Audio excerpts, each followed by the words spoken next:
नमस्कार मित्रों, मैं डॉक्टर प्रमोद मिश्रा और ये हरसिंगार का पौधा है। आप लोग देख ही रहे होंगे। आइए हरसिंगार के पौधे के बारे में पूरी विस्तृत जानकारी देते हैं आपको। हरसिंगार या पारिजात ये ओलियेसी कुल का है। इसका साइंटिफिक नेम निक्टेंथस आर्बोरिस्टिस, पारिजात या सैफालिका भी कहते हैं। इसका बड़ा गुल्म या छोटा वृक्ष 10 से 15 फीट ऊंचा, कभी कभी 20-30 फीट ऊंचा भी पाया जाता है। प्रशाखाएं नीचे की ओर झुकी हुई चतुष्कोण कर्कश होती हैं। पत्र अभिमुख, नीचे रोमस और ऊपर खर 3 से 5 इंच लंबे होते हैं, 2 से 2.5 इंच चौड़े होते हैं। लट्वाकार, अखंड या दंतुर, तीक्ष्णाग्र या फिर लंबाग्र होते हैं। पत्रवंत आधा इंच लगभग लंबा होता है। पुष्प आधा से 1 इंच व्यास के होते हैं। सुगंधित होते हैं। 3 से 7 की संख्या में एक साथ त्रिधा विभक्त मंजरियों में होते हैं। बहुत ही खूबसूरत फूल होते हैं, बहुत ही ज़्यादा सुगंधित होते हैं। कोण पुष्पक चौथाई से आधा इंच लंबे अंडाकार होते हैं। अंतःकोषण नलिका चौथाई से आधा इंच लंबी नारंगी रंग की 4 से 8 अंडाकार श्वेत वर्ण खंडों से युक्त होती है। पुष्प शाम को खिलते हैं। ये सबसे खास बात है, इसकी पुष्प जो है वो शाम को खिलते हैं, रात भर खिले रहते हैं और प्रातः झड़ जाते हैं। अगर आप इसके पत्तों को हिलाएंगे सुबह तो एकदम बहुत खूबसूरत से फूल गिरते हैं आपके चारों तरफ।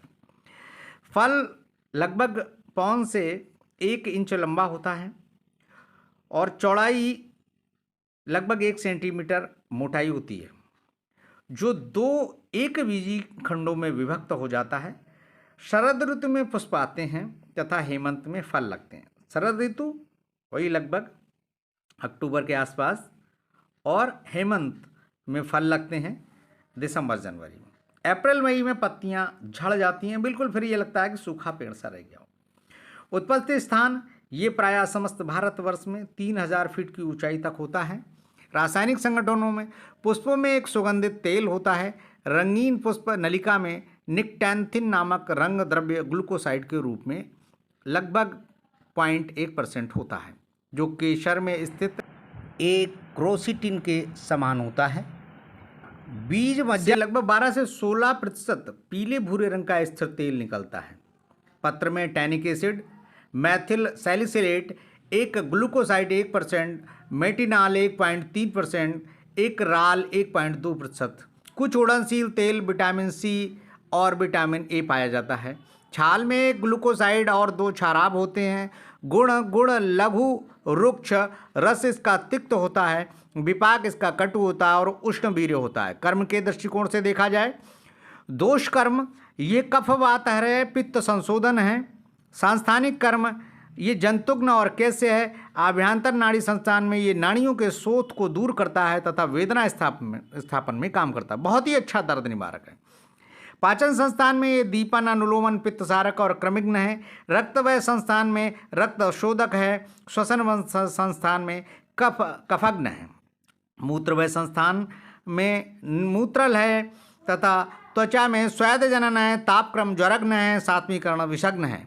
प्रयोग की दृष्टिकोण से दोष प्रयोग में कफवात विकारों में प्रयुक्त होता है, पित्त विकारों में संशोधनार्थ देते हैं। रासायनिक प्रयोग की दृष्टिकोण से देखा जाए तो बीजों का खालित्य रोग में लेप करते हैं।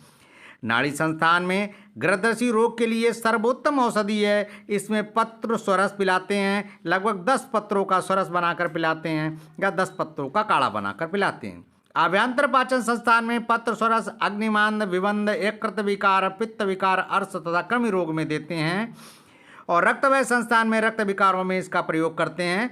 श्वसनवय संस्थान में काश, श्वास में इसके पत्र या त्वचा का चूर्ण पान के रस में देते हैं।